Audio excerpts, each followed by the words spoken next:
Today we will continue our lecture on multiple regression. In today's lecture, we are going to talk about hypothesis tests and confidence intervals in multiple regression. So this is going to be the outline of today's lecture. First, we will talk about hypothesis tests and confidence intervals for one coefficient. Then we will talk about joint hypothesis tests on multiple coefficients. Then we will talk about other types of hypotheses involving multiple coefficients. Finally, we will introduce the idea of variables of interest, control variables, and how to decide which variables to include in a regression model. So let us start talking about hypothesis tests and confidence intervals for a single coefficient. As you may remember, in the case of the regression model with one independent variable, which is a simple regression model, we had conducted hypothesis tests for a single coefficient, and we had also found the hypothesis that we tested was whether that parameter associated with that coefficient was equal to 0 or not. And then we also found confidence intervals for the magnitude of the parameter beta 1. So when we had a regression equation like this with a single coefficient, we had y equals to beta 0 plus beta 1 x1 plus u. Over there, this beta 1, when we had estimated it, then we had basically found we had tested the hypothesis whether this beta 1 is equal to 0 or not, and we had also found confidence intervals for this coefficient beta 1 hat. Now, when we do hypothesis tests for individual variables in a multiple regression model, we follow very much the same logic. So, for a single coefficient in a multiple regression follows the same logic as for the slope coefficient in a single regressor model. So, this was the Z statistic that we had calculated, which was beta 1 hat minus the expected value of beta 1 hat. This was the hypothesized value divided by the square root of the variance of beta 1 hat. And this quantity, which was the Z statistic or the T statistic, this is in a large samples, it's a Z statistic. It is approximately distributed according to a standard normal distribution with a mean 0 and a standard deviation of 1 by the central limit theorem. So the hypothesis on beta 1, given that this Z statistic is distributed according to a standard normal distribution, any hypothesis on beta 1 can be tested using the usual T statistic, and confidence intervals are constructed as beta 1 hat plus minus 1.96. This 1.96 is for a 95% confidence interval, but for different levels of confidence intervals we may use a different factor. So plus minus 1.96 multiplied by the standard error of beta 1 hat. This is how we had calculated the confidence intervals for the beta 1 hats. These concepts must be familiar to you by now. So we had also done this we could do this similar thing for beta 1, beta 2 up to beta k. So the testing the hypothesis for any individual betas or any individual parameters follows the same logic as as in the simple regression model.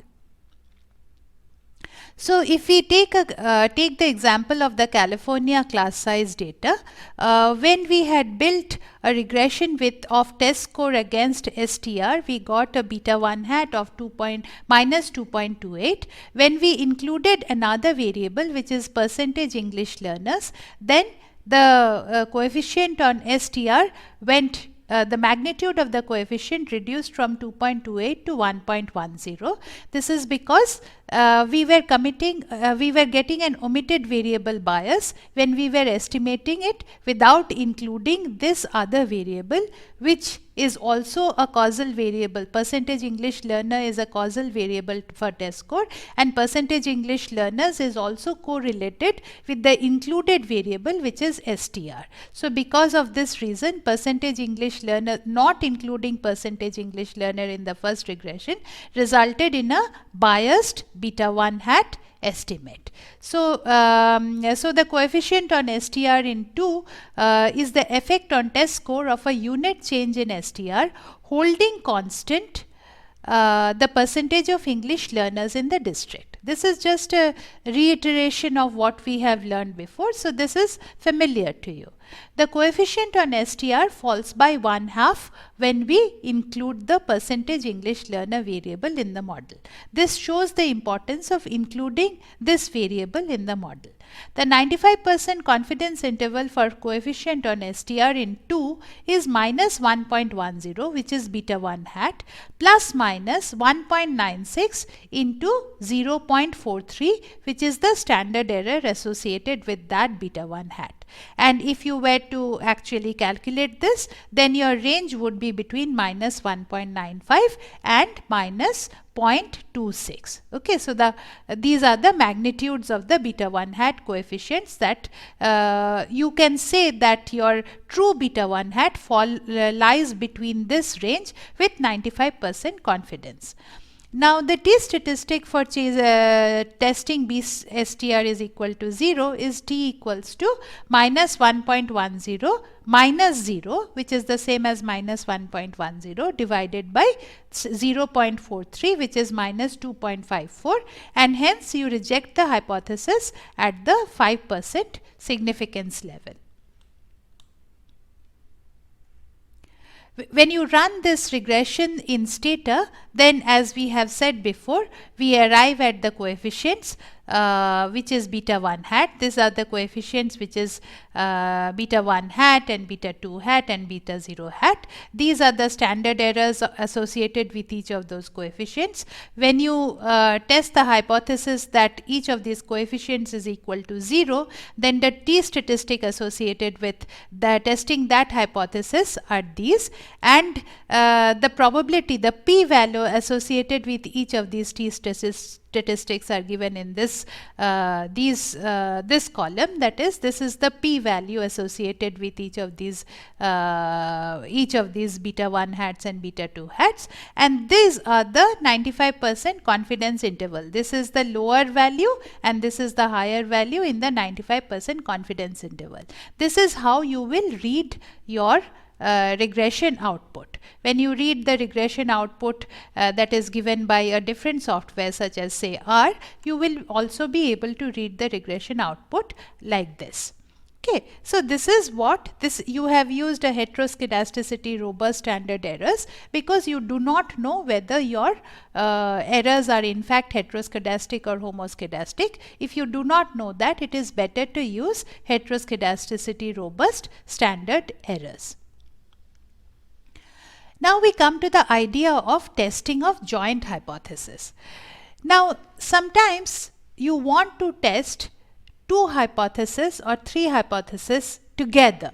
Okay, so this is a little bit similar to the idea of the joint probability distribution of two different random variables. If you remember the joint probability distribution, this is somewhat similar to that idea, that concept. So now suppose expenditure EXPN is a variable that indicates expenditures per pupil and we take the expenditures for pupil. Now what could this expenditure be on? So say suppose the expenditure is on infrastructure. Okay, so you get if you have new desks, new tables, new chairs, then you have you buy more library books, or you have more sports facilities. So each of these factors, if you say the expenditure on each of these factors and you divide it by the number of pupils in the student, then this total expenditure for the school divided by the number of students that that school has is the expenditure per pupil. Okay, so suppose it's a very fancy school, maybe they have very nice expenditure and they have fewer students, then the expenditure per pupil will be large. And if you have a school that does not have that many resources and it has to, there are more students in there, then the expenditure for per pupil will be small. Okay, so it just indicates how much of the how much resources that particular school district has per pupil. It is normalized on a per pupil basis because that is the correct way to look at it. So now you create a new, you specify a new regression model, population regression model, which is given as test score is a function of beta z is equal to beta 0 plus beta 1 STR, this you had taken originally, plus beta 2 expenditure per pupil plus beta 3 percentage English learners plus UI. So STR and percentage English learners you have already included. Now you include the new variable which is expenditure per pupil. Now suppose someone comes and tells you the null hypothesis is that school resources don't matter and the alternative is that they do. Now why would someone have come up with such a null hypothesis that the school resources don't matter? So for instance, look at it from the point of view of the government. The government has to spend money on many different things. The government may want to spend money on roads, the government may want to spend money on hospitals, and the government may want to spend money on schools, the government may want to spend money on the army, so on and so forth. Okay, so many different ways are there in which the government may want to spend the money. So suppose you have a particular governor or you have a particular political party which is saying that we do not really want to put money on schools. And how do they justify not putting money on schools? They say, whether we put money on schools or not, the students are not really going to do that much better. They have some inherent intelligence and students will only do as well as per their inherent intelligence. So you have a particular administrator which says school resources do not matter. Now which of these variables indicate would require school resources? Both STR and expenditure per pupil would require resources. STR because you will have to hire more teachers and that requires resources, and expenditure per pupil of course requires resources in whatever else you are spending money on, infrastructure, library and so on and so forth. So these two variables require resources. Meanwhile, percentage English learners, that is the number of students who are attending your school who are not that proficient in English, this is not something that you can change by putting resources in the school per se. Okay, this is something that depends on the kind of students that attend your school. So it is out of your control in some way. So suppose one particular administrator is saying that basically no resources matter. In that case, what that would mean is that both beta 1 and beta 2, these two variables are both equal to 0. That means beta 1 is also equal to 0 and beta 2 is equal to 0. Now if any one of these is not equal to 0, then this null hypothesis will be rejected. Okay, so this is important to understand. This particular null hypothesis is saying that both have to be equal to 0. What is the alternate hypothesis? So if this is not equal to 0 or this is not equal to 0 or both are not equal to 0, in each of these cases you will reject your null hypothesis. So the alternate hypothesis basically says that if any of these are individually not equal to 0 or if they are both not equal to 0. So if either beta 1 is not equal to 0 or beta 2 is not equal to 0 or both are not equal to 0, in any of these three cases you will reject the null hypothesis that both of them are equal to 0. Okay, so now you are testing two a hypothesis about two parameters at the same time. Okay, so how do you do this joint hypothesis test? So you are testing the hypothesis that beta 1 is equal to 0 and beta 2 is equal to 0 versus the null hypothesis. A joint hypothesis specifies a value for two or more coefficients, that is, it imposes a restriction on two or more coefficients. That is, it says that both of these, in this particular case, the restriction that it is putting is that both of these two parameters have to be equal to 0. So a joint hypothesis will involve Q restrictions. Now you realize that in this particular case we are testing the hypothesis that beta 1 is equal to 0 and beta 2 is equal to 0. But you could also have a joint hypothesis which where you could say that beta 1 is equal to minus 1 and beta 2 is equal to plus 1. Whatever, you could have different kinds of joint hypothesis. In this particular case, we are saying that the joint hypothesis is that both of them are equal to 0. But it need not necessarily be, the restrictions need not necessarily be that both of the parameters are equal to the same value. So how, in the example above, Q is equal to 2 and the two restrictions are beta 1 is equal to 0 and beta 2 is equal to 0. So a common sense idea is to reject if either of the individual t statistics exceeds 1.96 absolute value. So what do? You test the hypothesis that beta 1 is equal to 0. You test and you calculate the t statistic associated with that. You test the hypothesis that beta 2 is equal to 0 and you calculate the test statistic associated with that, the t statistic associated with that, and you then check whether both of them satisfy your whether both of them are far enough from 0 that you can reject the null hypothesis. Okay, if both T2 and T1 are far enough away from 0, then you reject the null hypothesis. But actually, if you do this, this one at a time test isn't valid. What will happen is the resulting test will reject too often under the null hypothesis. Okay, you want to reject it only if, only 5% of the time, but if you test them separately, then you will be rejecting it more often than 5%. We will talk about why that is happening. So the rejection rate under this kind of a null isn't 5%. So suppose we say we calculate the probability of incorrectly rejecting the null hypothesis using the common sense test based on the two individual t statistics. So suppose that beta 1 hat and beta 2 hat are independently distributed.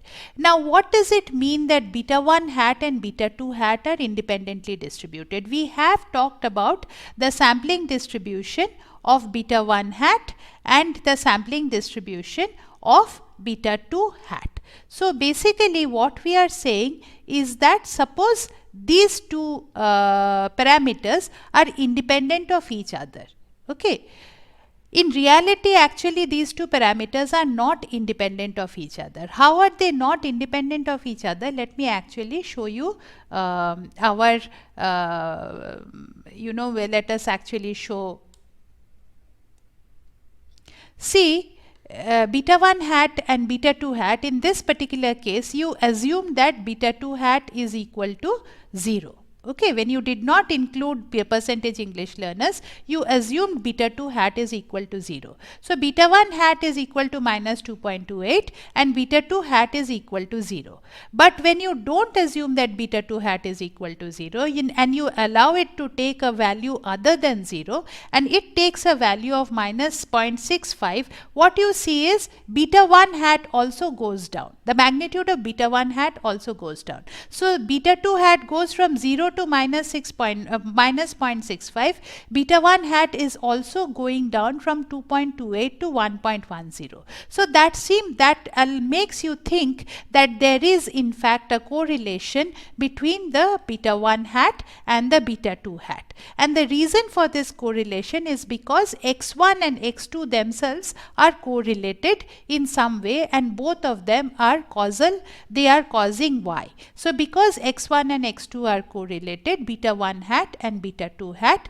are also correlated with each other. So this is why beta 1 hat and beta 2 hat are typically correlated, but over here we are assuming that they are not correlated and that they are independent of each other. Okay, beta 1 hat and beta 2 hat are independent of each other. So you calculate a t statistic which is given by t1 equals to beta 1 hat minus 0 divided by standard error of beta 1 hat, and t2 is given by beta 2 hat minus 0 divided by the standard error of beta 2 hat. So now if you do the one at a time statistic, one at a time test, then you will reject the null hypothesis if beta 1 hat equals to beta 2 hat equals to 0 if this t statistic magnitude is greater than 1.96 and or t2 statistic is greater than 1.96. Okay, both of these t statistics have to be greater than 1.96. Then with a 95% confidence interval, 95% confidence, you could have rejected them individually and you will also reject them together. Okay, so now, okay, suppose t1 and t2 are independent of each other. Okay, so you are now trying to see that what is the level of type 1 error that you want to avoid. Okay, so this is the alpha is the level of type 1 error. What is type 1 error? That is rejecting the null hypothesis, rejecting null when it is actually true. Okay, so you are trying to find out it is true. So this is the type 1 error. So this incorrectly, the probability of incorrectly rejecting the null hypothesis, that is alpha. Okay, that is the probability of type 1 error. We are trying to find out what is the alpha or type 1 probability of type 1 error you will commit when you independently check for whether t1 and t2 are whether beta 1 hat is equal to, when you independently test the two hypotheses that beta 1 hat is equal to 0 and beta 2 hat is equal to 0. Instead of testing them jointly, what is the alpha that you will commit? Now, probability that the magnitude of t1 is greater than 1.96 and or the magnitude of t2 is greater than 1.96 is 1 minus the probability that the magnitude of t1 is less than 1.96 and the magnitude of t2 is less than 1.96. See, the probability of t1 is greater than 1.96 is equal to 1 minus the probability of magnitude of t1 being less than equal to 1.96. This part of the this is exactly the complement of magnitude of t1 being greater than 1.96. Probability of t2 being greater than 1.96, that is 1 minus the magnitude of t2 being less than equal to 1.96. Now, you are okay if whether magnitude of t1 is greater than 1.96 or magnitude of t2 is greater than 1.96 independently, or they are both equal to they are both greater than 1.96. So the opposite of this statement is basically where they are both less than equal to 1.96. So the complement of this statement is basically where they are both less than equal to 1.96, and 1 minus that is the probability that both of them individually or together are greater than 1.96. Okay, so now because t1 and t2 are independent of each other, for both of them to be less than equal to 1.96, you can just take the probabilities of each of them individually being less than 1.96 and multiply the two probabilities. If you remember, the probability of two independent events occurring together is just equal to the probability of one event multiplied by the probability of the second event. So in this particular case, because T1 and T2 are independent, so both of these things occurring together means probability of T1 being less than, the magnitude of T1 being less than 1.96 multiplied by the magnitude of probability of the magnitude of T2 being less than 1.96. Now you have seen it, you have tested this hypothesis, and this you have kept a 95% confidence interval. This you have tested a hypothesis and at a 95% confidence interval. So 0.95 multiplied by 0.95, which is 1 minus 0.95 whole square, which is 0.0975, that is 9.75%. So instead of rejecting the null hypothesis at an alpha of 5% confidence interval, you are actually rejecting the null hypothesis at a 9.75 confidence level. So basically the confidence level, just the amount of type 1 error that you will commit if you do them independently, the alpha or the type 1 error will be larger than what you set it out to be. You know, you might be thinking that you are doing it at a 5% level, but actually the type 1 error that you will get will be larger than 5%. Okay, so how do you deal with this? Problem?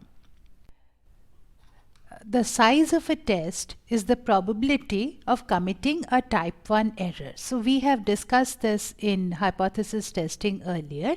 So the probability of committing a type 1 error, which is also known as alpha, is called the size of a test.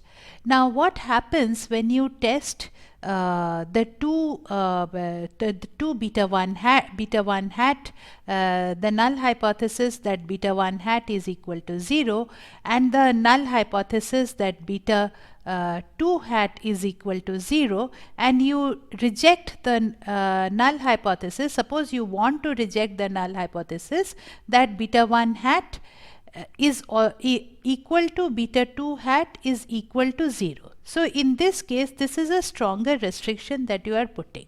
In this particular case, if you were testing them individually, then you may reject the null hypothesis if any one of these happen to be 0, or if both of them happen to be 0. So you will be rejecting the null hypothesis more often. This is why the probability of committing a type 1 error or alpha under this testing them individually, testing the null hypothesis beta 1 hat equals to 0 and beta 2 hat is equal to 0, testing them individually and rejecting the null hypothesis, this particular null hypothesis, this will give you an alpha which is greater than your the alpha that you are looking for, that is, say, maybe 5%. If you want a 95% confidence level, then your alpha is 5%. But if you test them individually, then you will end up with an alpha which is greater than 5%, because you are not requiring them both to be 0 and you are rejecting them if any one of them happen to be 0. So you will be rejecting the null hypothesis more often than is desirable. So what do you do in this case? So there are two solutions to this problem. One is another thing that I wanted to point out is that the size of the test will also depend upon the correlation between T1 and T2. So if your x1 and x2 are correlated, if x1 and x2 are correlated and both are a causal variable, both are causal variables that cause y, then if beta 1 hat and beta 2 hat will also be correlated. If beta 1 hat and beta 2 hat are correlated, then the T1 statistic and the T2 statistic will also be correlated. So the size of the test will depend upon the correlation between T1 and T2, and we will see how they will be how it will be dependent upon the correlation between T1 and T2 in a little bit. So there are two solutions of solving this problem. The fact that you don't want to reject the null hypothesis as often as you would if you were testing them individually. One is that you use a different critical value. So instead, if for a 95% confidence level, your typical critical value is plus minus 1.96, right? But if you don't want to reject it too often, then you may assign a higher critical value to this greater than 1.96 so that you will reject it less often. So this is not 1.96, this is known as the Bonferroni method. This method is, however, not used in practice very often. This is one method of taking care of the joint hypothesis test. Another method is of using a different test statistic, and this is what we will discuss here. And what is this test statistic that will be used? It is known as the F statistic, which will test the joint hypothesis that beta 1 and beta 2 are both equal to 0.